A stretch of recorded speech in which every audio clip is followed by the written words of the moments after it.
அந்த வார்த்தைக்குள்ள நிறைவு இருக்கிறது. அந்த வார்த்தைக்குள்ள உங்களுக்கு ஏராளம் தாராளம் இருக்குது. அந்த வார்த்தைக்குள்ள ஆசீர்வாதம் இருக்கிறது. அந்த வார்த்தைக்குள்ள ஐஸ்வர்யம் இருக்குது. அந்த வார்த்தைக்குள்ள செழிப்பு இருக்கிறது.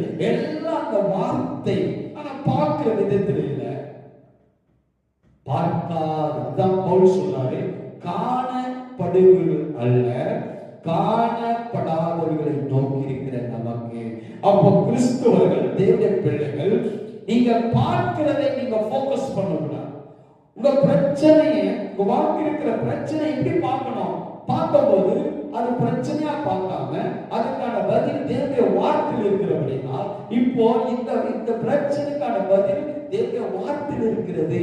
அப்போ வார்த்தையில் இருக்கிறபடினா இப்ப காணப்படாத ரீதியில் இருக்கிறது.